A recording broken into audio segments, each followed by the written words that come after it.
Get to all right, here we go. Here we go. Back for another wild bearing podcast. And today we have Lindsey Groskreutz on with us. And Well, welcome, Lindsey. thank you.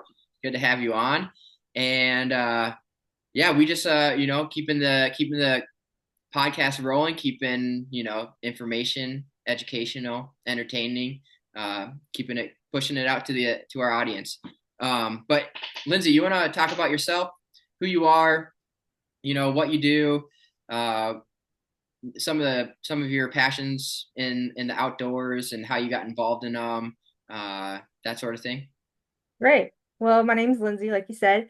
I grew up in Southern California, which has a lot of opportunity for the outdoors and like nice weather all year long. So you're Okay. always set to do something. I wouldn't say I came from like a super active outdoorsy family. And I was always the one that was like kind of pushing my parents and my siblings to do that sort of stuff. Yeah. So I don't know where I got it from, but I was always trying to do stuff outside. I'd say in college or like, high school, college, when I was able to be more independent, I really started getting into hiking. There's some great hiking trails out there, snowboarding, rock climbing, those sort of things. Um, so yeah, I met my now husband, Zach, who, if you've listened to past episodes, you maybe met. Yeah. So I met him at college in Florida. We were good friends, started dating. We worked at a camp together doing recreation, so definitely grew in that aspect of learning just different, I don't know, adventurous things. Did a lot of rappelling, high ropes, archery, again, hiking, that sort of stuff. So that was a blast, good time in our lives. Like the crash course into all things Yeah. outdoors wild out right there. Yes. Yeah. And then, yeah, you're learning it, and then all of a sudden you have to go and teach campers it. So it doesn't get any better than that. Right. Yeah. Best way to learn something is to teach it too. So really, Exactly, it's interesting. exactly. Yeah. So that was a fun time in our lives. So I studied exercise science in undergrad. I did some personal training, really started to learn all I could about fitness and trying to integrate that into what, my active lifestyle. And then I went back to school to get my doctorate in physical therapy. And that's when we moved to Iowa and did that. And then after school, graduated. I'm now practicing as a physical therapist in Southeast Iowa. Yeah. So, Super, um, what was that? super cool. Yeah. Yeah. So it's a blast. Yeah, we do a lot of hiking, hunting, things like that out here. So it's been fun. Do you think that uh your I guess like your peak of interest in doing in like your outdoor activities in turn piqued your interest in fitness? Yeah, I think so. I would say I always felt, well, I'm kind of a small person. So I always felt like I was trying to like keep up with everyone and I didn't feel like I was like the strongest or had the best endurance. So I really wanted to like hone in so I could actually do what I want with my adventures and Yeah. um yeah. So I'd say there's definitely a correlation there. Nice, nice. Cool. Yeah, let me see here. Let me look at my notes that I have written written down. Um, yeah. So I don't know. What are some things like that you've just learned through, your passion through fitness and nutrition and just like your outdoor activities? How do they correlate? What are some things like? Are there some nutrition things that you've tried and done and liked or disliked, or some exercises that you know, or I don't know, programs or something that Yeah. you're into or have Yeah. correlate to your outdoor activities? Right. I think you definitely have to take a very holistic approach with that and um like personally how I practice is I try to adapt to the person I'm working with or like in my own personal fitness health journey. Like everyone's different. You just have to take that in mind. I would say let's start with nutrition wise, everyone's definitely different with that. Different body types, different metabolisms.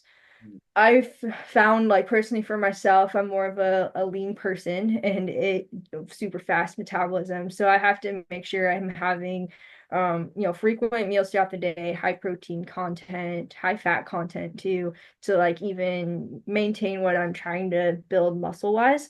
Um, so I mean we've played around with that and I guess like everyone, like you get on a kick and then Yeah. it doesn't always last, holidays, things like that. But we've my husband and I have done kind of like carnivore animal based diet type of things in the past. I would say we still kind of lean that way. Um, we've been working a lot the past couple years, probably since we moved down to Southeast Iowa, on just kind of being a little more self-sustaining with our nutrition. So eating a lot of deer and things we hunt, fish, that sort of thing. Um, or like trying to get like local meat and foods. We had a nice big garden this year and did a lot of canning, that sort of stuff. So I want to say we eat a ton of like fresh food, being a little more animal based. It's more, dairy, meat, um, those sort of things. But we like to make sure we have a little bit of supplement of like fresh foods too. So that's been fun, and I think we're always learning as far as that goes. Yeah. Um, as far as like fitness, believe it or not, I love powerlifting. Even with my patients, man, if I can get them deadlifting, it makes my day. I don't always do that, but that's deadlift's definitely my favorite thing. I think you get the most bang for your buck. You're working so many different muscles. Um, Great story. Last year, so my husband had ACL surgery, and it was in August, so shortly before hunting season. So that meant when he got his deer, I had to go help him jag it out. So there was one that was like down this big hill and we had to jag it way up. But then the next one we got lucky because it ran toward the road. We could drive the truck right up to it. And I was like, oh, this is gonna be a breeze. But it was this big old buck. And so we ended up having to like kind of deadlift it up in the truck. I was like, yes, I finally can use it for something. Yeah, my So lifts are applicable to real right. life. So I'm always looking for function like that. I Yeah. definitely yeah, more function minded with training. I like I said, deadlifts. I like doing sled pulls, those sort of things. Just because they do correlate a lot to things I do outside, or even heck, just like doing yard work and just hard work, being able to lift and drag stuff. Um, I'd say a majority of people would benefit from a little more strength training. Nothing against cardio, but Yeah. that's kind of my style. Yeah, for sure. And I think how the saying goes is an ounce of prevention is worth more than a pound of cure. And Right.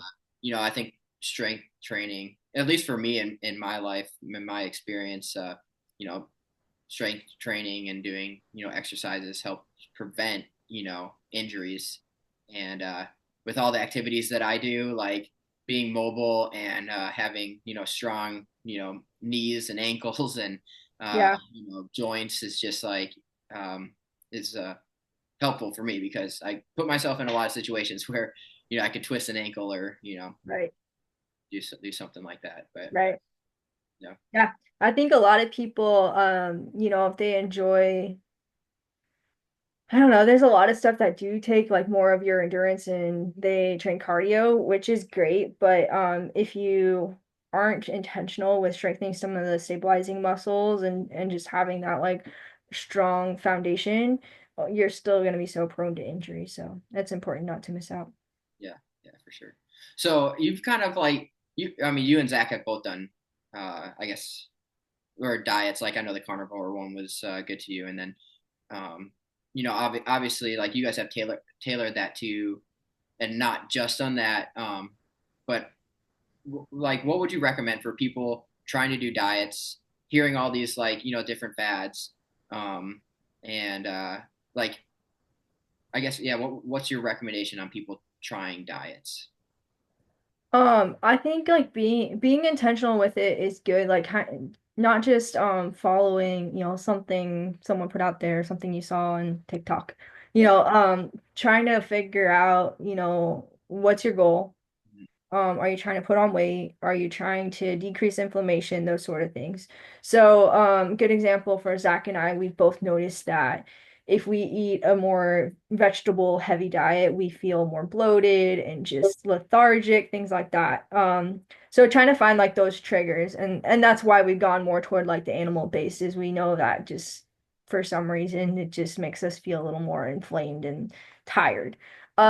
So we keep those to a minimum. But someone else, it might be dairy, or that you can usually, if you're intentional, you can tell, okay, what makes me not feel great or affects my mood, those sort of things. I think another easy tip would be like just trying to eat clean. Like there's all those diet bars and protein shakes and stuff, which I'm not one to hate on that. I like a nice quick protein heavy meal, but I think you're there's not beating just like a whole food, your meat, your some sort of fruit, veggie, like something that's just not processed and from like a good source. There's no beating that. So I would say that's definitely key. And then another thing is just your macros, knowing, how much protein, fat, and carbs are in things. What's your goal with that? If you are more of an endurance athlete or you're trying to do some sort of hiking activity or something, you might want more of a carb heavy diet. So you might eat more that has some nice healthy carbs. Versus if you're trying to put on muscle, then you'll obviously want it to have more protein. So I would say it's easier nowadays to kind of figure out what food has what. Just there's so many apps out there where you can just put something in, approximate the serving size. It's going to spit out calories. It's going to spit out how many grams of whatever is in it. So that's definitely key to tailor to whatever your goal is. Yeah, I think that's also important. I think to know not just diets, but like you know when you're out camping, you came to the Boundary Waters with us. We know we're out there for 7 to 10 days, and we pack in our own all of our food. And I know you have to be eating all the time to keep up because your metabolism is so high. So I know you always had like a some sort of bar on you or food on you So, to I might have got in trouble for having a Cliff Bar in my tent. yeah, but so I mean, yeah, I think like at the end of the day, it's kind of knowing your own body, right? Just Right, right. some because I've heard like yeah, like even the keto like that works for some people, and some people it absolutely like does not, and yeah, it's just I guess it's being like you said, being intentional and conscientious about your diet and make sure it's working for you. Uh, Yeah. but Yeah, because what works great for someone doesn't necessarily work for everyone. So, yeah, awesome, awesome. Um, yeah, so is there anything you want to add about, fitness, health? Um, I guess, yeah, anything. Oh, actually, I wanted to talk to you about your garden. What do you guys have in your garden this year? okay. So, I mean, it's dead now, unfortunately, but we had a lot of cucumbers and tomatoes. You So can those cucumbers? what's that? You make pickles? Oh yeah, we have like 20 jars right now. So if you want pickles, hit me up. Yeah. Um, and then with the tomatoes, I kind of experimented. So I had some cherry tomatoes, which were really good. And then I forget what they were called, but there's these big old monster tomatoes, and I use that to can a lot. So I did like some diced, most of them I made into pasta sauce, Ooh, and then nice. I froze some as well. And then let's see, we had some pumpkins. Only one of those really grew well. And then I did a bunch of herbs. Oh, So basil, cilantro, thyme.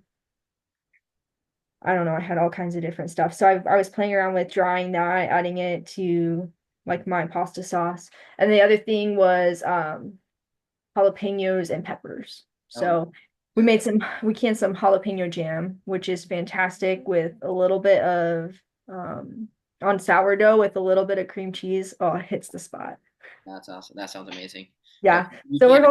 we're hoping to expand a little bit next year, but just kind of figuring out recipes for canning and Yeah. stocking up for the winter. Yeah. Yeah. We coupled a couple of the um, uh, cucumbers, but other Yeah, than that, I was gone for a lot of it. So, but right. we had some squash and snow peas. Those are my favorite because I just love going out there. And if I'm like pulling weeds, I'll just like start eating them. Yep, yep.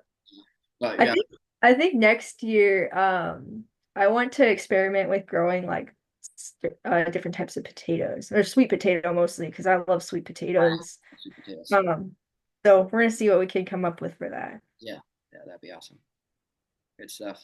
Awesome. Well, I guess we'll kind of wrap it up there. But is there, if you had one piece of advice or words of wisdom that you would want to leave the listeners, what would you leave them? I would say, figure out what you're passionate about, what you enjoy doing.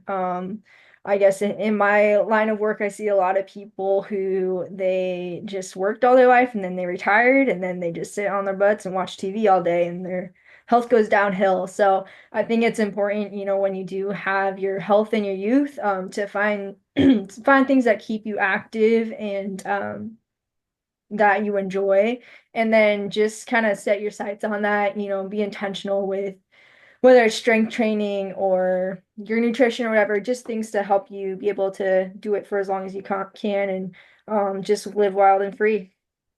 Love it. That's great advice right there. Well, thanks for coming on the podcast, Lindsay. And Yeah. also, I told Zach, well, Zach's going to be one of the hosts, and you're going to be one of the hosts too. And later on, as I mentioned in our first episode, actually, we're going to kind of break the Wild Bearing podcast is going to be kind of more general, and we'll break off into more specific podcasts too. And Lindsay will kind of head up the fitness and health side of things. So, but yeah, thanks for joining, Lindsay. It was great having you on, and looking forward to having you on again in the future. Yeah, thanks for having me. Yeah, but Wild Bearing family, thanks for joining us today. Stay wild, and we'll see you next time.